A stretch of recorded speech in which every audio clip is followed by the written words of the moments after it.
notre brillant ministre Bruno Le Maire a promis de mettre à genoux et d'annihiler complètement la Russie et son économie.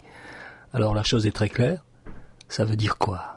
La France et l'Union européenne sont capables de détruire une économie aussi importante d'un pays qui est autonome. La Russie, c'est un pays autonome. C'est un pays qu'il faut beaucoup de ressources presque exclusives pour la technologie moderne. C'est un pays qui a un immense territoire.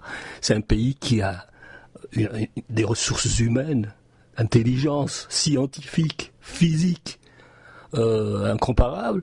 Donc c'est un pays qui irrite les autres parce qu'en fait c'est un pays qui est quasiment le seul pays au monde qui soit autosuffisant.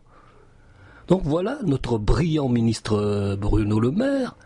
On se demande comment les Français ont pu d'ailleurs remettre Macron au pouvoir avec Bruno Le Maire et Darmanin comme ministre. Franchement, mais laissons ça de côté. Donc voici, vous regardez sur le graphe, là qu'est-ce qu'on a ? On fait juste au moment où Bruno Le Maire dit qu'il va anéantir la Russie, etc., on a une chute quasi vertigineuse du rouble contre l'euro. Et juste après, c'est-à-dire le 4 mars, c'est le jour presque où Bruno Le Maire a dit qu'il va écraser la Russie. Regardez ça. Il dépasse même, le 8 avril, il dépasse son cours avant l'opération spéciale. Et le 22 mai, il est au double. Et désormais, il est quasiment au double et ne change pas. On est donc devant une chose qui est claire, c'est que Vladimir Poutine est nettement plus intelligent qu'un Macron et un Bruno Le Maire. C'est clair. Là, vous avez pour l'année. Maintenant, si on passe au mois, il y a des variations. Mais rappelez-vous, ces variations-là ne changent en rien. C'est cette partie-là. Vous voyez cette partie-là ?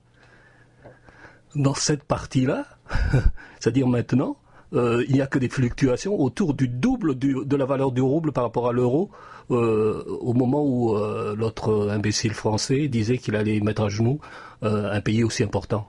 Voilà, donc on est à ce point-là. C'est très bien de mettre les choses au point parce que ceux qui parlent trop comme les Français, en fait, dissimulent leur faiblesse et leur impuissance. Ils ont délégué, Macron a délégué la souveraineté de la France aux États-Unis. Par idéologie. Et voilà où est-ce qu'on en est. Une France qui manque de souveraineté, qui est en train de plonger économiquement face à tous ceux qui vont faire le 21e siècle, c'est-à-dire la Chine, l'Inde et la Russie forcément. Alors on se demande, un jour ou l'autre on paie très cher les mauvais choix. Remettre Macron au pouvoir, c'est un très mauvais choix et on va le payer très cher et ça arrive, avec ou sans Poutine.